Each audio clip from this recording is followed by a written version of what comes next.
I'm Jane Vanner, FBI. Welcome to Wyoming. You by yourself? It's just me. That's Corey Lambert. He's the one who found the body. This is a homicide. I knew that girl. She's a fighter.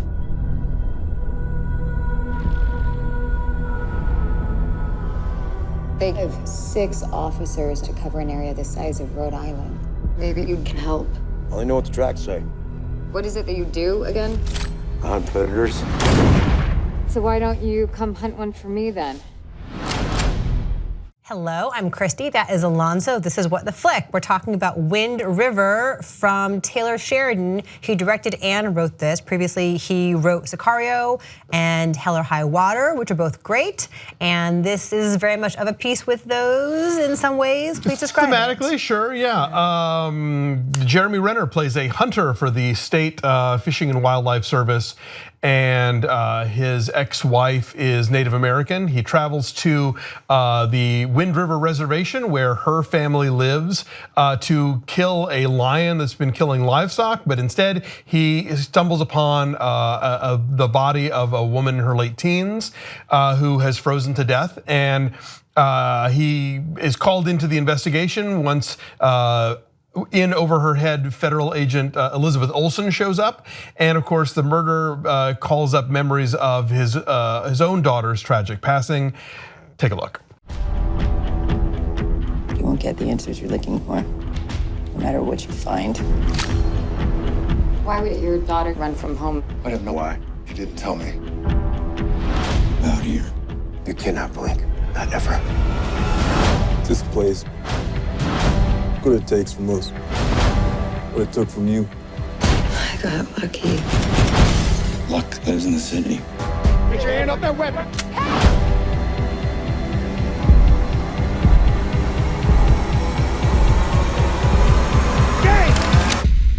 Luck don't live out here. So I like this a lot, and a lot of that just because he creates this really vivid sense of place. It's a place we don't necessarily always see on film. And like Sicario and like Hell or High Water, it is like this mythical version of the American West that doesn't exist anymore if it ever really did. Such as it is, yeah. A place where there are no rules. It's just about survival, and in that place you find like a purity of some sort. The characters tend to over-explain themselves a little bit here and there, and it's heavy with symbolism from the very beginning. Like when we first see Jeremy Renner, he is in camouflage, on his belly, hunting a wolf that's going after sheep. Yes. Get it? So I mean that is his calling, and it becomes increasingly personal, and you realize, of course, the quest to find the truth for this girl who happened to be his daughter's best friend, right? Is also the quest for truth for his own daughter and for vengeance or I don't know, redemption or something. And it's so well acted, and he and Elizabeth Olsen have a really great chemistry that like mercifully never gets romantic. I was very pleased to see that they keep it just like they're equals and they need each other and they learn from each other and they strengthen each other, and I like that dynamic. But are they equals? Yeah, because see, they know different stuff. Part of what bugged me about this movie made me sort of retroactively like Sicario less. Interesting. Because I felt like this is another movie where the woman federal agent is kind of in over her head and not very good at her job, and the men either like push her around or tell her what to do. Like she's constantly in this movie being told things by Jeremy Renner or by Graham Greene, who's always great. Who's always great. He has a great sort of deadpan in this. He is the chief of like the res police force basically,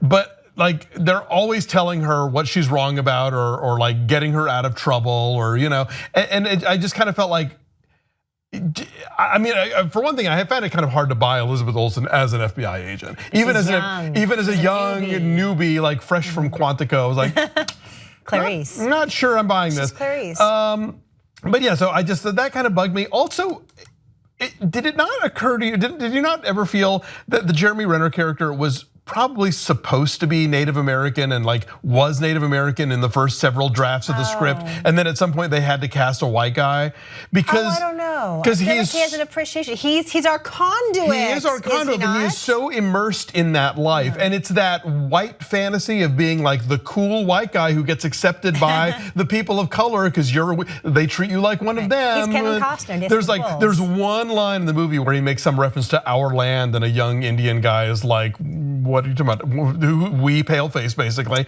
That didn't bother me because I felt like he had a deep appreciation. He fell in love with this woman, and they had a life together, and something tragic happened to them. And I felt like he's deeply emotionally immersed in this place. I don't know. It just as it went along, I just kept thinking this was a thing where like the first 8 drafts of the script, he was a Native American, and then at some point the producer stepped and said, "No, we need a name." I don't think he's white savior though. I don't. He's definitely like he's like part of the team. He's definitely conveniently white, like you're one of us, man. You know. I'm okay with that. And also, as far as she goes, she knows things he doesn't. She has access to things that he doesn't, so he might want to go off and do things on his own way, and she has to remind him like, no, we cannot. Yeah, but everything he does is right and useful, and everything that she does is sort of mired in bureaucracy or like genuinely being the last person to figure out, oh, if I stand here, I'm going to get shot. Until Graham Greene says, hey, you should maybe move from that spot where you're going to get shot. Yeah. But there's also a great appreciation for her at the end and for her perseverance and her sacrifice. I did not get that she's being mansplained. A little, but that was too little too late. That would bother me, it would. But I felt like they were equals and they were partners and they needed each other. He couldn't have solved this on his own. She's good at some of the detective work. She's not a complete incompetent, but so much of the movie felt like men telling her what she's doing wrong or how she's about to do something dangerous or that literally that she's about to get shot if she doesn't move. Get shot. No, I liked it a lot because it was deeply atmospheric. Yes, it does feel like a sort of better made version of like CSI Wyoming, Yeah, no, I love well made and well acted. The wintriness of it is really powerful, and the notion of like how deadly cold it is there, and how like they don't just tell you, oh yes, your lungs will fill up with blood. Like you get that feeling constantly. Yeah, the DP is Ben Richardson, who also shot, among many other things, Beasts of the Southern Wild. Oh, yeah. So there is sort of like there's like a tangibility. Natural, you feel like the crunch of the snow under their boots. So yeah, I liked it a lot. I give it a 7.5. I give it a 5. There were things about it that the further along it went, the more it kind of got on my nerves, and it was bugging me. But there are some strong facets here, and the actors are fine. I just I question some of the casting choices and. Yeah, but I liked looking at it, and I liked a lot of what it had to offer. So yeah, 5. You know who else is really good in this? Gil. Oh. Birmingham. Thank you, Gil Birmingham. Thank you. He's so Sorry, good Gil Birmingham, you're awesome. He's really good in this because he's like all stoic masculinity and like bitter swagger, and then when he breaks, it's just like shattering. Well, right, and the one person he'll talk to is Jeremy Renner. Because he's been through the same thing. God. I'm sorry, I see your point, but it still bugs me. Bye. It's really good though, I liked it, bye.